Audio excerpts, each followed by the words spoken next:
Olá, essa é a disciplina de Lógica do Clube de Reforço do IFPR. Essa é a aula número 3. Estamos falando sobre jogos, charadas, progressões numéricas e paradoxos. Essa é a parte número 2, a última parte. Então, já falamos um pouco sobre os jogos, sobre as charadas, sobre as progressões numéricas. E continuando nessa linha de raciocínio, vamos falar agora dos paradoxos. O paradoxo nada mais é do que uma contradição lógica que aparece em uma frase curta. É bem importante frisar que isso tem que ser numa frase curta, porque quando uma pessoa está num grande discurso, né, ela pode começar falando uma determinada coisa e finalizar dizendo outra.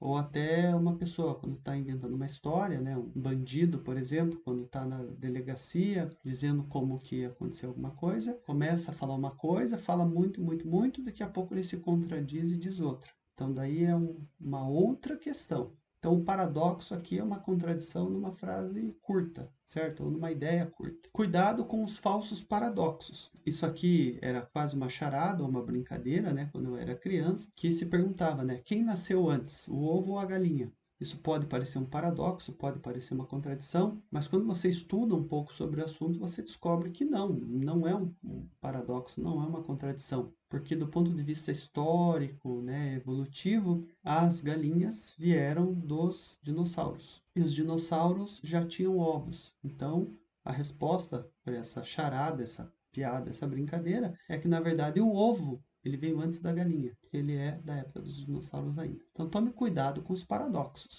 Nem todo paradoxo ele é ruim. Vamos apresentar alguns paradoxos ruins, mas nem todo paradoxo é ruim. Ele é importante, inclusive, para você refletir sobre a limitação da lógica como ferramenta. Já falamos sobre essa questão da ferramenta, né? Do uso da lógica. E é importante você sempre saber a limitação da ferramenta que você está utilizando. Então vamos a alguns exemplos. Nós devemos tolerar pessoas que são intolerantes? Por exemplo, digamos que na praça pública uma pessoa intolerante vá fazer um discurso de ódio sobre uma raça, sobre uma religião, sobre qualquer coisa. Nós temos a obrigação de tolerar esse tipo de pessoa para ensiná-la que ela deve ser tolerante? Eu não estou dizendo nem que sim, nem que não. Eu estou passando para você a reflexão. Será que nós temos efetivamente que ser tolerante com todo mundo para ensinar essas pessoas a serem tolerantes? Ou tudo na vida tem um limite e você tem que chegar com uma pessoa que é intolerante, que está fazendo um discurso de ódio, por exemplo, falar, ó, desculpa, pare de falar isso, você não tem o direito de falar isso, né? É uma reflexão. Vamos a mais uma reflexão. Nós podemos democraticamente selecionar uma pessoa para ela ser um ditador, para ela mandar em nós, como se fosse um presidente, né, algo do gênero, mas o contexto aqui é ditatorial, um ditador. Nós podemos selecionar um ditador para ele impor suas regras sobre toda a sociedade, sobre toda a população? Podemos democraticamente selecionar isso? É uma reflexão, é um paradoxo. A nossa liberdade é absoluta. Nós podemos, inclusive, no meio dessa liberdade, falarmos o que quisermos e ainda tentar controlar tudo que está ao nosso redor, porque nós somos livres. Podemos controlar tudo ao nosso redor, inclusive as pessoas que estão ao nosso redor. Ou seja, podemos, no nosso desejo de liberdade, controlar a liberdade dos outros. É uma reflexão. Provavelmente não, provavelmente tem suas limitações. Então, recapitulando, nem todo paradoxo é ruim, tá? Tem alguns paradoxos que são importantes para você pensar. Mas existem paradoxos que claramente são ruins. Vamos a alguns deles. Uma pessoa que quer resolver os problemas dos outros, ela tem tempo para resolver os seus próprios problemas? Por exemplo, quem quer ficar resolvendo, ajudando todo mundo, ela consegue se ajudar?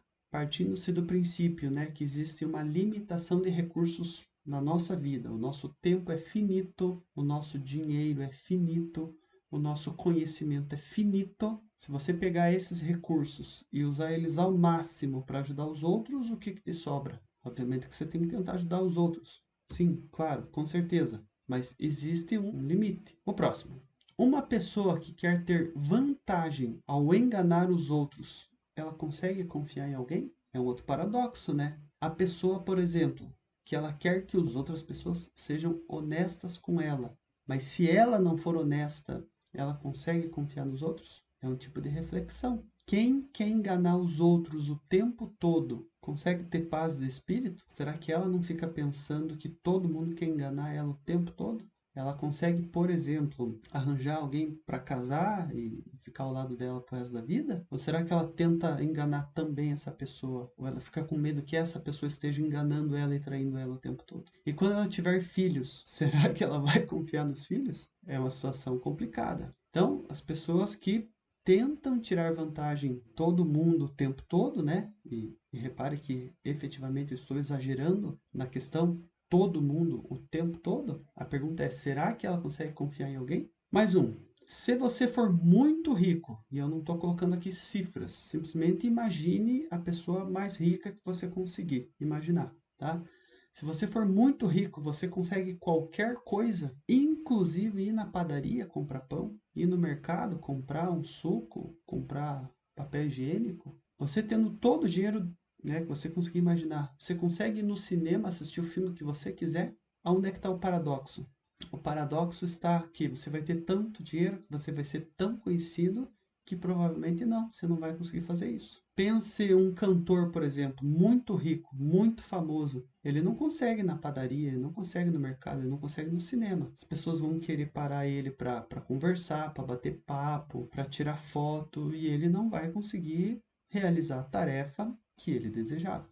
Então, é um paradoxo. Quem é muito rico não consegue fazer várias coisas que pessoas comuns conseguem fazer. E por último, quanto mais você estuda, mais você descobre que sabe pouco sobre a vida, ou sobre um determinado item, ou sobre uma determinada linha de raciocínio, ou sobre uma determinada área da ciência. Porque você vai estudando e você vai descobrindo coisas novas, você vai estudando e vai descobrindo coisas novas, e quanto mais você descobre coisas novas e que algumas coisas estão em aberto, não foram finalizadas, você chega à conclusão de que você sabe pouco. Mas existe o outro lado da moeda, existe o complemento dessa frase, que é o seguinte: quanto menos você estuda, infelizmente, mais certo é de que você já sabe um determinado conteúdo, já domina uma determinada área, você estará. Então quer dizer que a pessoa que estuda muito pouco, a pessoa que não sabe nada, por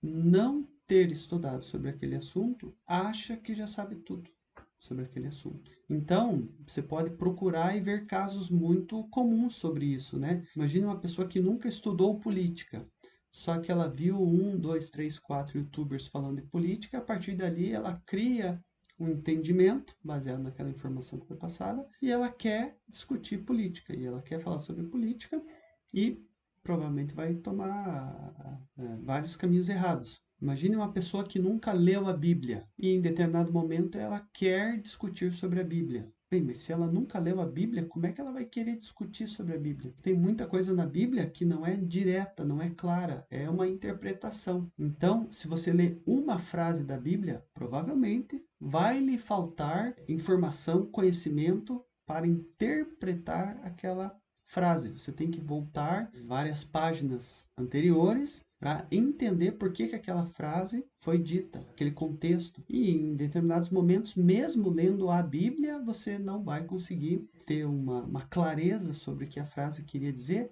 porque ela foi dita em um tempo muito anterior ao nosso, com algumas regras sociais diferentes. E talvez você tenha que sair da Bíblia, estudar como eram as regras sociais da época, como era a ciência da época, como eram os costumes da época. Depois que você estudar isso, você volta para entender efetivamente o que aquele trecho da Bíblia queria dizer. Indiferentemente se é política, se é religião, se é uma área da ciência, quanto menos você estuda sobre um determinado item, mais você acha que está certo, infelizmente. E quanto mais você estuda sobre aquilo, você acaba descobrindo que menos você sabe, porque mais lacunas estão em aberto. Bem, vamos aos paradoxos sociais. Eu vou apresentar alguns paradoxos sociais para vocês. Eu não estou afirmando que eles estão certos, eu também não estou afirmando que eles estão errados. Eu estou levantando aqui o paradoxo. Espero não estar cometendo nenhum equívoco, exatamente como o paradoxo do que veio antes, o ovo ou a galinha. Ele não é um paradoxo, basta você estudar um pouco de história e evolução que você descobre que não é um paradoxo, mas como eu não domino a área de ciências sociais, eu posso estar me equivocando. Espero que não. Vamos tentar apresentar alguns paradoxos sociais. Pergunto para vocês: será que a soma de várias inversões de valores e de vários paradoxos na sociedade pode ser um indicador de que a nossa sociedade está doente? Eu faço essa pergunta baseado na frase de um filósofo, que ele falava sobre isso. Ele estava falando: a nossa sociedade está ficando doente porque nós estamos nos deparando com paradoxos o tempo todo e em todas as áreas. E segundo ele, isso era indicativo de uma sociedade doente. Não vou afirmar que é verdade, mas faz sentido. Então, imagine hipoteticamente se todas as pessoas, ou se um grande número de pessoas, falasse o seguinte: eu sou um religioso não praticante. Escolha uma religião qualquer, como por exemplo, eu sou um católico não praticante. Bem, ou você é ou você não é. Como que você diz que é, mas não é? Então, infelizmente, esse tipo de frase algumas pessoas falam, mas é um paradoxo. Pessoas com milhares de amigos nas redes sociais são muito solitárias e com alto índice de depressão. Isso não parece um paradoxo? Bem, como ela tem milhares de amigos, mas ela é solitária? E essa frase, apesar de ser um paradoxo, é uma verdade. Pessoas que ficam sozinhas, né, nas redes sociais, tentando entrar em contato com outras pessoas, na maioria das vezes são solitárias. Mas digamos que não fosse essa a questão, não fosse efetivamente a rede social, mas imagine num período anterior às redes sociais, pessoas que tentam ser amigas de todo mundo. E eu não estou falando de ser educado. Educado nós temos obrigação de ser. Mas que tenta ser amigo de todo mundo. Que tenta, por exemplo, ir visitar, ir na casa de todo mundo. Ela consegue? Ela tem tempo para isso? Você consegue dar atenção para todo mundo ao mesmo tempo? Não. A sua atenção é limitada. Se você tentar dar atenção para todo mundo ao mesmo tempo, você vai deixar de dar atenção para alguém. Você vai deixar de dar atenção para sua família, para sua esposa, para seu pai, para sua mãe, para seus irmãos, filhos. Tem uma limitação. Esse estudo, inclusive, eu não lembro agora exatamente o país, mas teve um país que eu lembro que foi feito esse estudo e essa foi a conclusão do estudo. Quanto mais pessoas existe na sua rede social, existe uma tendência, por favor, não é uma verdade absoluta, mas existe uma tendência de você ser uma pessoa solitária. As pessoas gostam de sair de casa para comer comida caseira, mas comida caseira não é a comida que você come na sua casa? Então, como que você sai da sua casa? Você vai num restaurante para comer comida caseira? Não faz muito sentido. Será que na sua casa você só compra fast food? A partir do momento que você sai da sua casa para comer uma comida caseira com frequência, tem algo de errado aí. Você tem que rever o que você está fazendo. A brasileira Suzane Schwarzenegger, sei lá, um nome qualquer, recebeu permissão para sair da cadeia por 8 horas no Dia das Mães. Entretanto, ela foi condenada por participar da morte dos pais, tanto do pai quanto da mãe. Então a pergunta é: quem que ela foi visitar? Ela estava na cadeia, recebeu, não sei, 30 anos de prisão, mas ela pediu autorização para sair da cadeia no Dia das Mães, para ir visitar a mãe dela. Mas ela participou do assassinato da mãe. Vem aquela pergunta: quem que ela foi visitar? Por que que o juiz permitiu que ela saísse? Talvez ela tenha direito, talvez não tenha, mas claramente tem um paradoxo aí, né? Infelizmente, também temos alguns paradoxos educacionais, partindo do princípio que o ambiente educacional ele tem que ser um ambiente que leve aos alunos novas perspectivas, perspectivas que vão além da família. A família tem todo o direito de repassar a educação aos filhos como achar melhor, mas dificilmente a família vai ter uma visão científica, por exemplo, de orientação ou outras perspectivas, né? Afinal de contas, a família tem sua limitação, como a escola tem a sua limitação, como tudo tem sua limitação, mas a partir do momento que nós aprendemos um pouquinho com cada um, essas limitações vão diminuindo. Mas existem também paradoxos vistos dentro das escolas. Então, vamos a alguns exemplos, né? Uma determinada instituição qualquer, XYZ, ela criou uma determinada regra, né, junto à sua comissão de educação. E essa regra era: se o aluno entregar um único trabalho ao longo de todo o ano,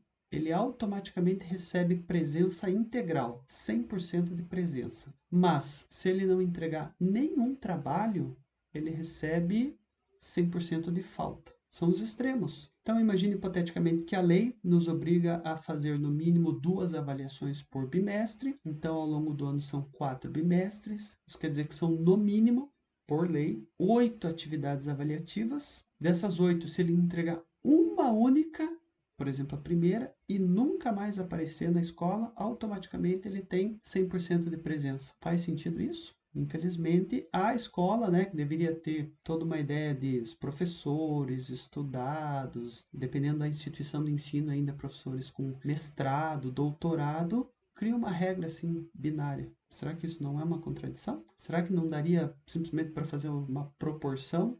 Ou seja, cada trabalho ou cada atividade avaliativa valer 1/8 das presenças? Parece viável, não tem problema nenhum. Mas vamos a mais um paradoxo. Uma outra instituição de ensino qualquer que realiza ensino, pesquisa científica, atividades de extensão junto à comunidade, ela tem uma editora. E essa editora criou uma regra, onde todos os livros publicados pela editora dessa instituição de ensino, pesquisa e extensão, devem ter uma quantidade de páginas quaisquer, né? Ou seja, o livro pode ser pequeno, o livro pode ser grande, mas cada capítulo deve ter de forma rígida 14, 15 ou 16 páginas. Mas dentro de um contexto de flexibilização, dentro de um contexto que a área, e eu vou levantar hipóteses, a área de engenharia mecânica é diferente da história, a engenharia elétrica é diferente da filosofia, a química é diferente de letras, a arte é diferente de língua estrangeira. Bem, se as coisas são diferentes e tem até o nível de ensino, né? Você pode estar lecionando para um curso integrado, para um curso de ensino médio, de ensino fundamental, quem sabe um curso superior, quem sabe ainda um mestrado ou doutorado. Ou seja, existe um grande leque de possibilidades, de ênfase de áreas. Como é que a instituição de ensino ela cria essa regra rígida, dizendo que todos os capítulos devem ter entre 14 e 16 páginas? Ela não deveria ser flexível? Então, tá aí, mais um paradoxo que infelizmente é visto. Esse aqui eu acho bem interessante. Os professores, né, querem avaliar os alunos e a política, mas eles não querem ser avaliados por nenhum desses grupos, nem pelos alunos e nem pelos políticos. Será que é adequado isso? Será que um grupo qualquer, hipoteticamente, os professores, podem avaliar os alunos, podem avaliar a política, podem avaliar a economia, podem avaliar qualquer coisa? Só que daí eles não permitem que outro grupo, como os alunos, como os políticos, como os médicos, como a população, de alguma forma, faça avaliação deles. Não parece um paradoxo? Eu posso ter me enganado, mas parece que existe um paradoxo aí. Se você quer avaliar o trabalho dos outros, ou a ação dos outros, você tem que permitir que o seu trabalho também seja avaliado. É um princípio de reciprocidade. Fechamos então essa segunda parte, temos os paradoxos. O paradoxo é sempre algo muito difícil, né, de você lidar, você tem que entender o contexto, você tem que verificar exemplos, casos de aplicação, verificar se isso está acontecendo de forma comum ou se não for um erro, um único erro que aconteceu na história, no passado. Mas o paradoxo ele é muito interessante porque aonde existe um paradoxo, você não pode utilizar as ferramentas lógicas da lógica proposicional, porque na proposta, na proposição, já existe um erro. Então é por isso que está sendo apresentado. Ok? Fechamos a aula número 3. Na aula número 4, vamos então falar da lógica proposicional. Perfeito? Obrigado e até a próxima.